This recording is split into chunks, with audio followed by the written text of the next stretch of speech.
कि आप देख रहे हैं। और आपको मेरे साथ मीटिंग टूट मौजूद गया, हैं मेरा दूसरा साजिद मीटिंग तारड़ टूट साहब। तारड़ साहब, सबसे पहले तो आपके वक़्त का बहुत शुक्रिया सर। माय प्लेजर चीमा साहब, thank you so much. Tarar साहब, मैं आज एक बड़ी इम्पोर्टेंट बात करनी है कि अमेरिका ने पाकिस्तान को कुछ $450 मिलियन का एक डील की है, जिसमें हम F-16 तैयारे जो हैं, उनकी मरम्मत का काम और कुछ साज़ो-सामान फ़राहम किया जाएगा। लेकिन साथ ही स्टेट डिपार्टमेंट ने ये भी कह दिया कि इससे खित्ते में कोई तवाज़ुन ख़राब नहीं होगा।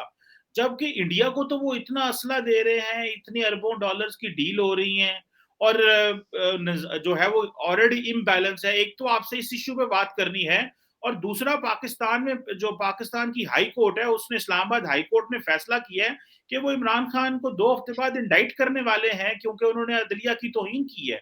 तो सर सबसे पहले तो हमें ये बताएं, ये जो F-16 का मसला है, ये मरम्मत के लिए हम उनको पैसे दे रहे हैं और साथ में इंडिया को तो वारे न्यारे हैं, उनकी तो अरबों डॉलर्स की डीलें चल रही हैं। देखिए, काफी अरसे से ये बात चल रही थी F-16 के स्पेयर पार्ट की वजह से। उनके कई चीजें, कई जो F-16 है वो ग्राउंडेड है पाकिस्तान में, इनके पास नहीं थे उनके स्पेयर पार्ट्स वगैरह। ये काफी अरसे से ये बात चल रही थी, तो मेरे ख्याल में अब जो है वो अब इस चीज पे बात हो रही है। और दूसरा देखें कि जिस तरीके से उन्होंने स्टेटमेंट दी है कि $45 करोड़ का देंगे, लेकिन इससे खित्ते का बैलेंस खराब नहीं होगा, क्योंकि इसमें भी दर हकीकत वो डर रहे हैं साथ के भारत कहीं माइंड ना कर जाए कि ये आप पाकिस्तान को क्यों दे रहे हैं।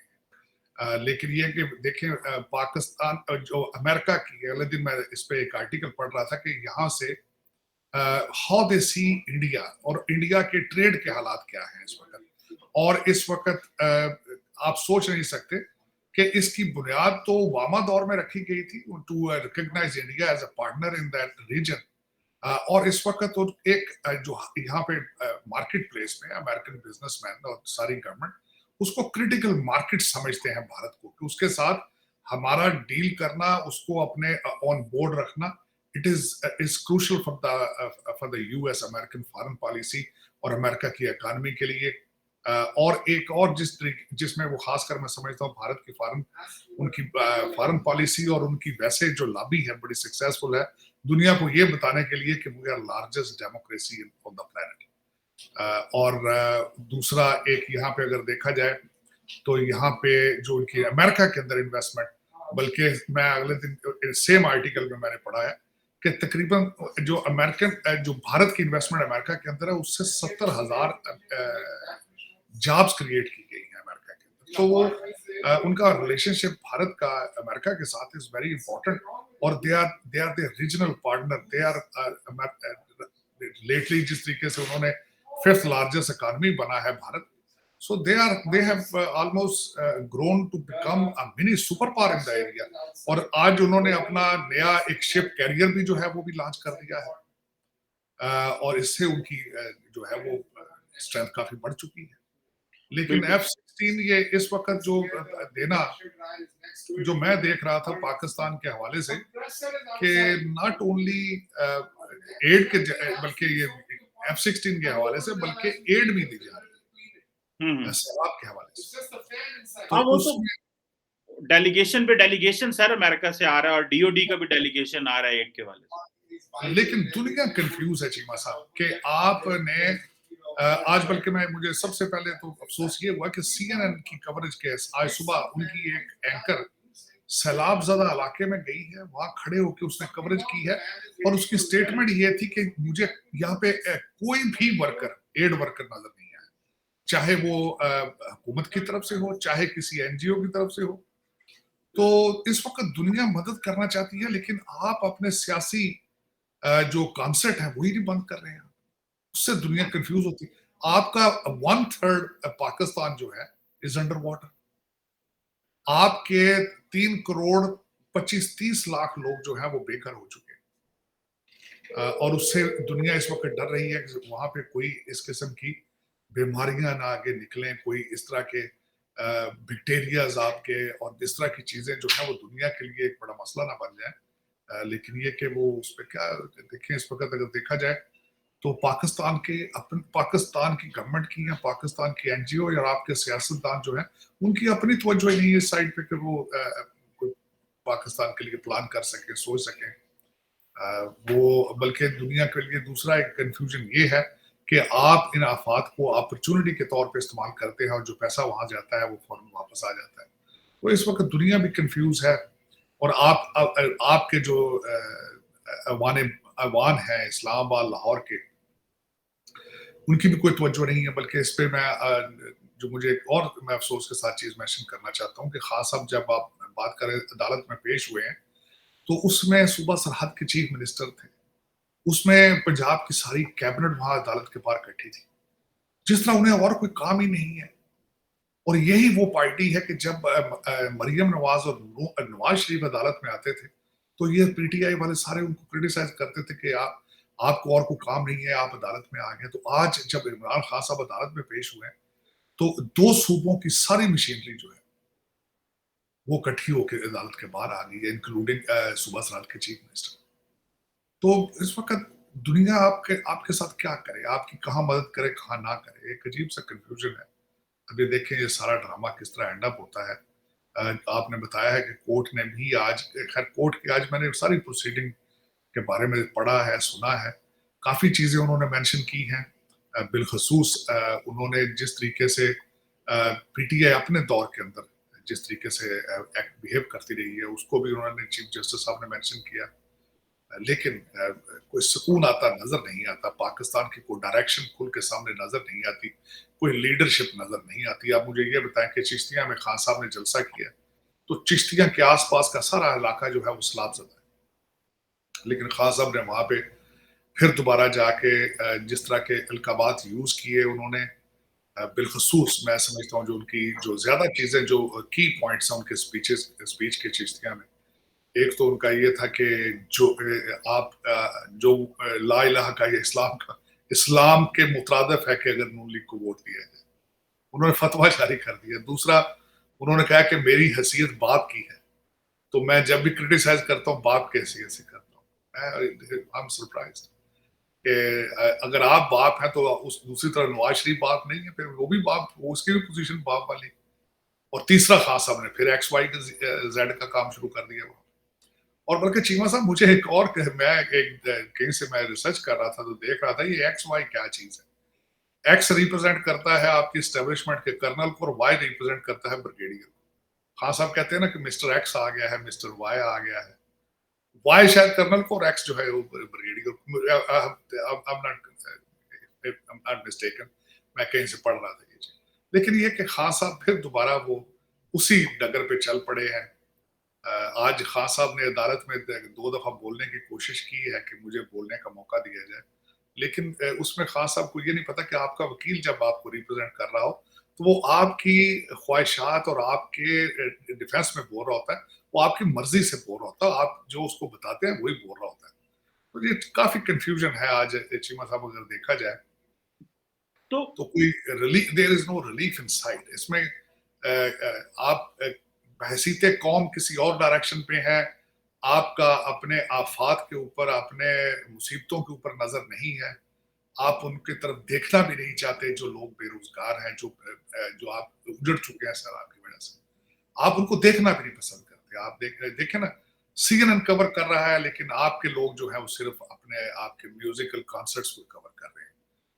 आपका एहतजाज ये है कि यूट्यूब क्यों बंद किया गया है, लेकिन आपके लोग जाके तो वहाँ पे तवज्जो इस चीज़ की नहीं दे रहे कि वो देखें कि उस वक़्त सर्कमस्टेंस क्या चल रहा है। तो दरअसल एक जो आपसे अहम बात है वो पूछनी है, वो ये है कि जो एक सवाल पाकिस्तान में बहुत ज़्यादा पूछा जा रहा है और किया जा रहा है कि इमरान खान साहब अदालत से माफ़ी क्यों नहीं माँग लेते? जब उन्होंने एक जज साहबा को धमकी दी और जो हाई कोर्ट के चीफ जस्टिस हैं, वो कह रहे थे कि हमारी जो लोअर कोर्ट्स हैं, वो हमारी रेड लाइन है।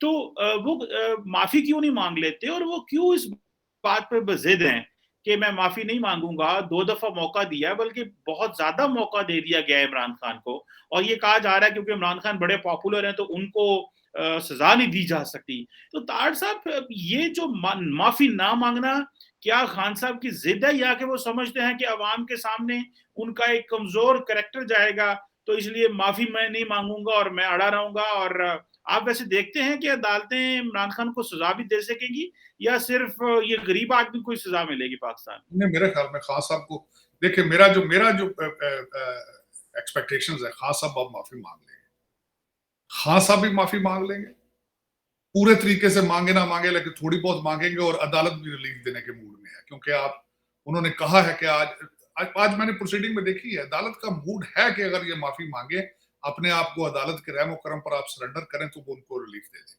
This is what my prediction. और खान साहब भी, इनको नजर आ रहा है, आज आज आज पहली दफा खान साहब अदालत में बैठे थे तो उनके चेहरे पे परेशानी थी, सोच में थे। खान साहब अपनी दूसरी साइड पे अपने 26 साल की जो एफर्ट है वो इस तरह फॉरेन बॉडी, और खान साहब मशहूर है यू टर्न में।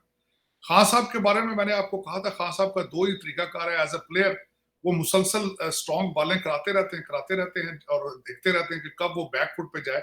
जिस तरीके से इस वक्त आपकी एस्टेब्लिशमेंट और हुकूमत बैकफुट पे है, और खान साहब अपना प्रेशर मेंटेन करते जा रहे हैं, हर जलसे में मजीद से मजीद प्रेशर क्रिएट करते जा रहे हैं। लेकिन अगर दूसरी साइड पे वो बंदा स्ट्रॉन्ग हो तो खान साहब उसी वक्त यू टर्न ले लेते हैं।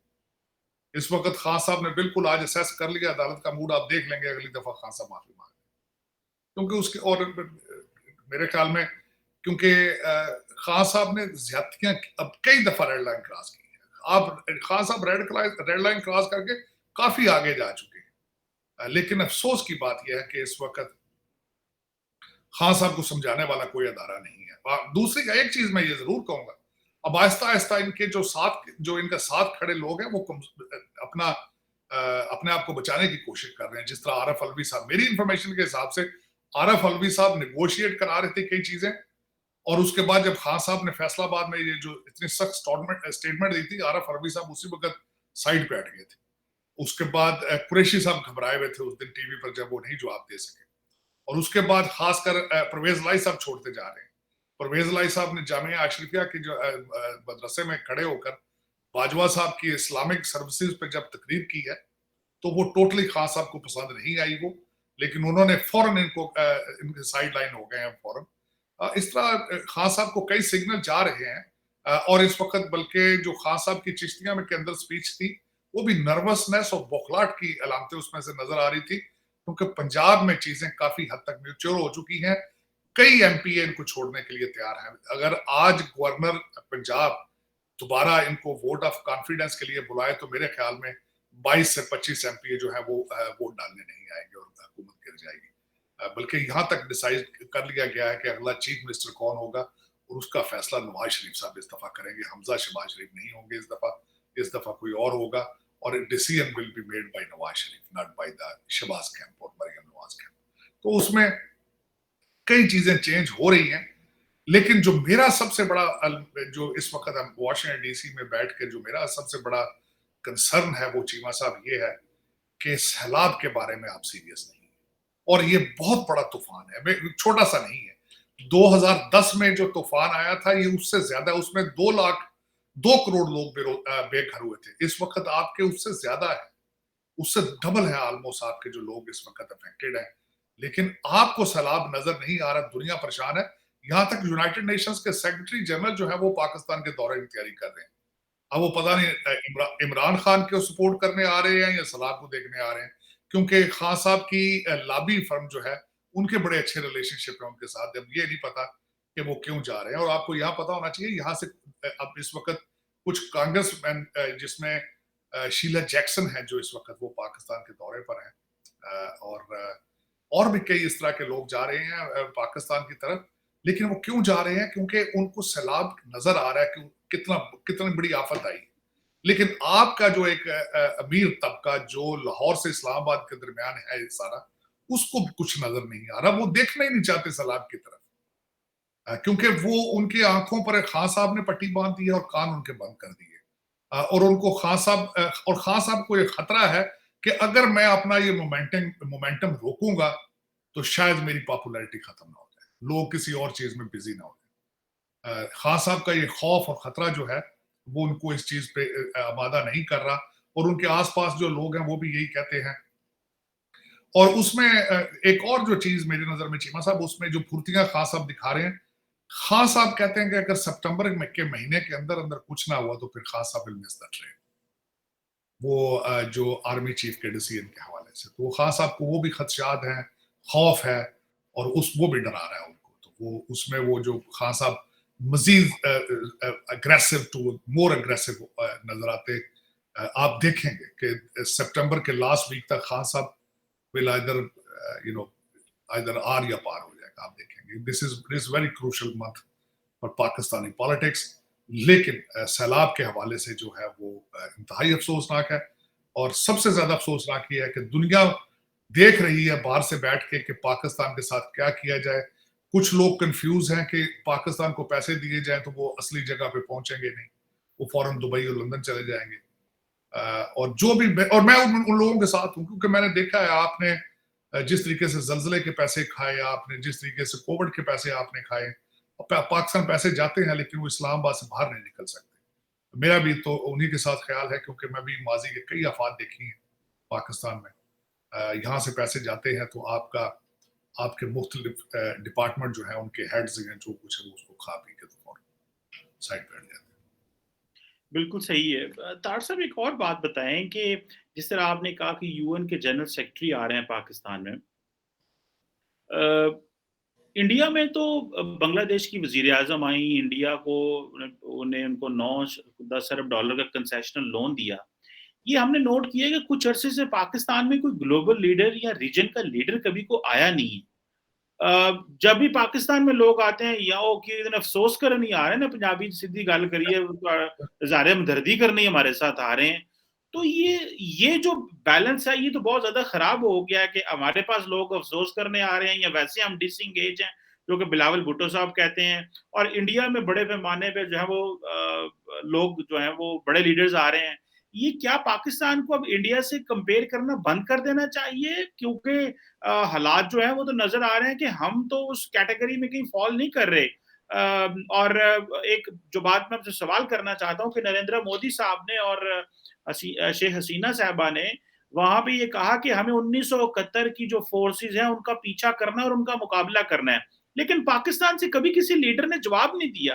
ये पाकिस्तानी लीडर अब जवाब देने भी छोड़ गए हैं। ये क्या लीडरशिप क्राइसिस है या कि हम ऑक्युपाइड हैं? आप इसको कैसे देखते हैं ये चीज़ भी? चीमा साहब, एक तो मैं बड़े अरसे से, आज की बात नहीं करूं, बड़े अरसे से मैं कहता हूं कि आपको भारत के साथ अपना कंपैरिजन नहीं करना चाहिए। उसकी कई वजूहत है। उसकी सबसे बड़ी वजह तो ये है कि उनका साइज आपसे बहुत बड़ा है। फिर उसके बाद आप ये देखें कि वहां उनकी जो सियासी तरबियत है, उनका जमहूरी प्रोसेस है, उसमें आज तक वो रुकावट नहीं आई। दूसरी उसमें सबसे बड़ी बात यह है कि उन्होंने जिस तरीके से सनती रेवोल्यूशन, बल्कि इसका मैं थोड़ा सा पीछे लेके जाना चाहूंगा, 1947 जब आप इंडिपेंडेंट हुए तो आपने फॉरेन इंपोर्टेड चीजें उसी वक्त इंपोर्ट करना शुरू कर दी थी, इंक्लूडिंग लीडर। उन्होंने इंपोर्ट पे पाबंदी लगा के अपना सनती रेवोल्यूशन रखा वहां बना के। रशिया के साथ उन्होंने मिलकर सनती बड़े सनती यूनिट लगाए वहां पे, इंडस्ट्री बहुत लगाई, बहुत ज्यादा। और वो उस इंडस्ट्री को उन्होंने तकरीबन 20 साल पहले खोला। इंडिया की तरक्की का सबसे बड़ा सीक्रेट जो है वो, या तरक्की का सफर पिछले 20-25 साल से शुरू है, और वहां पे सिंसियर लीडरशिप रही है। हमारा सबसे बड़ा अलमिया आज भी यही है। बल्कि मेरा ये ओपन क्वेश्चन है, मुझे कुछ सिंसियर लीडर दिखाया। मेरी खुद ख्वाहिश है कि पाकिस्तान का कोई ऐसा लीडर आए जो पाकिस्तान को कहे कि मैं पाकिस्तान को बचाऊंगा, मैं पाकिस्तान को इन सारी चीजों से निकाल के ले जाऊंगा, मेरा जीना मरना पाकिस्तान के साथ। आप मुझे ये बताएं, इस वक्त आपके सारे लीडर और उनके बच्चे, ये मैं तो लीडर भी इनको नहीं कहूंगा, ये सिर्फ ये इनका कॉमन इंटरेस्ट लूटना है पाकिस्तान का, या ये सारे इंटरेस्ट इनके बाहर के हैं, बच्चे इनके बाहर के पड़े हैं, ये सिर्फ लूटने आते हैं पाकिस्तान, उसके बाद बाहर चले जाते हैं। आप मुझे ये बताएं, कभी आपने देखा है कोई भारत का लीडर कोई जिसका कोई बाहर एसेट्स पड़े हो या उसके बच्चे बाहर बैठे हो और वो खुद पाकिस्तान, वो भारत में बैठे हो? हमारा ये फैशन है, रवाज है। बल्कि आप रूलिंग एलीट का एक रवाज है कि जब तक बच्चे बाहर नहीं भेज रहे, कई मैं देखता हूं कि उनके बच्चों को यहाँ एडमिशन नहीं मिलता, टूटे फूटे कम्युनिटी कॉलेजेस में यहाँ दाखिला कराते हैं उनका, और वो यहाँ से जाते हुए अजीब अजीब किस्म की वो नशे साथ ले जाते हैं, चीजें ले जाते हैं, आते ले जाते हैं। लेकिन ये कि क्रेज, आपको इंपॉर्टेंट चीजों का इतना क्रेज है कि आपने अपनी हुकूमत भी आउटसोर्स कर दी। खान साहब ने तो अपनी हर चीज हुकूमत आउटसोर्स दी। उनके वजीर कम थे, उनके एडवाइजर ज्यादा थे। उसकी वजह यह थी कि एडवाइजर के लिए मैंडेटोरी नहीं था टू बी ए पाकिस्तानी, या डुअल सिटीजनशिप का था। तो खान साहब तो उन चीजों के साथ रहे हैं। खान साहब तो इलेक्टेड लोगों से मिलते भी नहीं थे। खान साहब ने तो गवर्निंग स्टाइल ही बड़ा अजीब सा था। लेकिन आज मैं ये दूसरा उसमें मैं कहूंगा कि भारत ने बड़ी खूबसूरती के साथ वेस्ट को या दुनिया को ये बावर करा दिया है कि चाइना के खिलाफ we are the only civilised nation in the region we can stop China. एक तो ये वजह। तीसरा उनके इंस्टीट्यूशंस, उनके एजुकेशन इंस्टीट्यूशंस, फिर उनके मेडिकल में, आईटी में उनके देखें। इस वक्त भारत इतना बड़ा मेडिसिन एक्सपोर्टर है कि जिसकी हद नहीं। और दूसरा आईटी के हवाले से, दूसरा उनके जो एजुकेशनल इंस्टीट्यूशन है उनके हवाले से। अब आप देख लें, उनको कंपैरिजन करें। आपका कंपैरिजन तो बांग्लादेश से भी नहीं बनता। जाती तौर पे मुझसे पूछे, आपका कंपैरिजन बांग्लादेश के साथ भी नहीं है। आपका कंपैरिजन इस वक्त अफगानिस्तान के साथ है। आपके लोगों को ये सोचना चाहिए। बल्कि वो भी आपसे जीतते नजर आते हैं मुझे, क्योंकि वो भी इंपॉर्टेंट नहीं है। आप सारे इंपॉर्टेंट हैं। खान साहब खुद भी इंपॉर्टेंट है, और हर चीज बार बार जो इंपॉर्टेंट कहते हैं वो बिल्कुल सही कहते हैं। ये पाकिस्तानी आपने गवर्नमेंट ही आउटसोर्स कर दी सारी की सारी। रूलिंग एलीट जो है सारी वो इंपॉर्टेंट है। उनका कोई इंटरेस्ट ही नहीं पाकिस्तान में। वो थोड़ी सी तकलीफ होती है, वन वे टिकट लेके बाहर भाग जाते हैं आप। मेरा सोचने वाली बात है। तो इस वक्त आपका कंपैरिजन होना चाहिए अफगानिस्तान के साथ, क्योंकि वो भी अब आपको धमका रहे हैं। वो भी आपके बॉर्डर की तारें उठा उठा के फेंक रहे हैं। वो भी चैलेंज कर रहे हैं आप। अब आपका कंपैरिजन, आपकी करेंसी का कंपैरिजन भी उनके साथ होना चाहिए। आपके सैलाब का अगले दिन जो हुआ है, वहां पे खड़े होकर लोगों ने कहा है कि वहां पे हेलीकॉप्टर ज्यादा उड़ रहे हैं, हमारे तो हेलीकॉप्टर ही नहीं। So now your comparison is towards Afghanistan. आपको भारत जो है वो तकरीबन 100 साल का गैप दे गया। पहले मैं 50 साल समझता था। अब जब वो स्पेस में अपने सैटेलाइट भेज रहे हैं, जब अपना शिप कैरियर खुद उन्होंने बना के किया है, अब वो लोगों को कर्जे भी देते हैं, लोगों को एड भी देते हैं। आप मांगने जाते हैं, वो देने जाते हैं। तो किस चीज का कंपैरिजन करेंगे आप? आपने शलवार कमीज का कंपैरिजन करना है? ये किस चीज का कंपैरिजन करना? हाँ, गाने सुनने का कंपैरिजन करना है आपने बॉलीवुड के। हाँ, वो भी आप बड़ी शौक से मूवियां देखते हैं।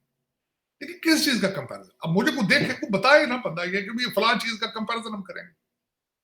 खान साहब 3.5 साल गवर्नमेंट में रहे हैं, तो उनको सख्त क्रिटिसाइज करते रहे।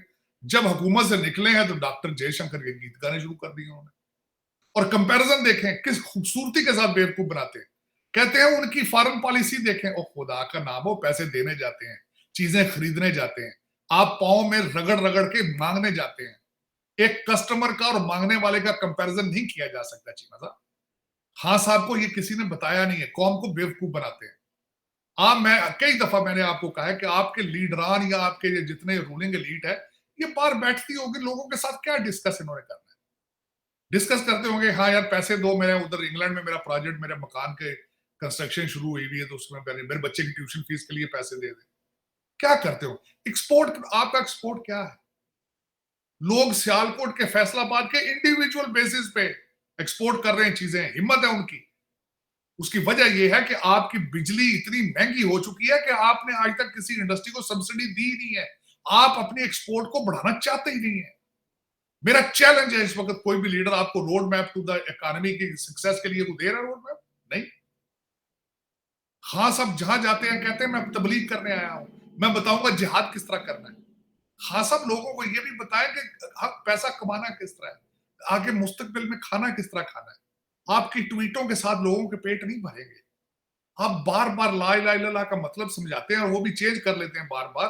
हाँ साहब, कभी बताएं इन बच्चों को, ये अमीर लोगों के बिगड़े हुए बच्चों को बताओ कि इनका मुस्तकबिल क्या है, ये क्या करेंगे।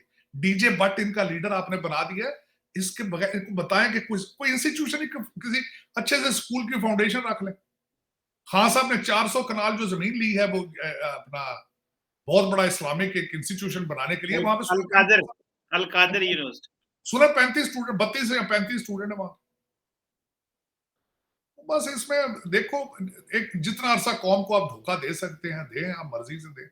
लेकिन मेरे ख्याल में अब आपकी डर, आप पस्तियों, मैं पहले हमेशा, पता नहीं मेरा आपको पैमाना गलत है, मैं हमेशा कहता हूं कि अब पाकिस्तान अपनी पस्तियों को टच कर चुका है। अब पाकिस्तान विल रीबाउंड। अब आगे इनके पास कोई चॉइस नहीं।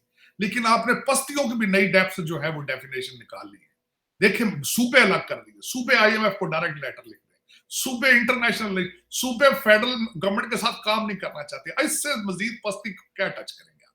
खान साहब ने जो कहा था 3 टुकड़े में हो जाएंगे अगर मैं ना आया, खान साहब ने करके दिखा दिए आपको। इससे ज्यादा किस चीज कहां जाएंगे आप?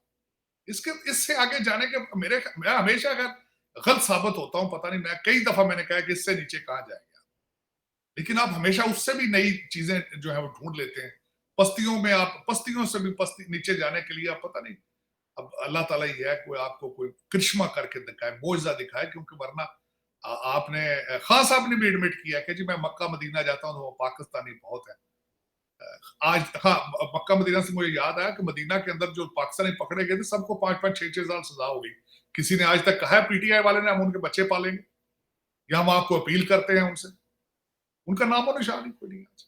लेकिन वहां पे इन्होंने ऑर्गेनाइज तरीके से, मैं कई लोगों को पर्सनली जानता हूं जो स्पेशल गए थे वहां पे मदीना और मक्का के अंदर जाके इस तरह की गड़बड़ करने के लिए प्लान करके। ब्रिटिश गए थे उसमें, पाकिस्तानी तो नहीं, ब्रिटिश गए थे। It was organised by PTI workers to do it. लेकिन जिन्होंने खुदा के घर को नहीं छोड़ा, फिर उन्होंने क्या होना, उन्होंने अपना पैगंबर ही नया बना लिया। वो कहते हैं ये तो जी हमारे 21वीं सदी का पैगंबर कुछ और।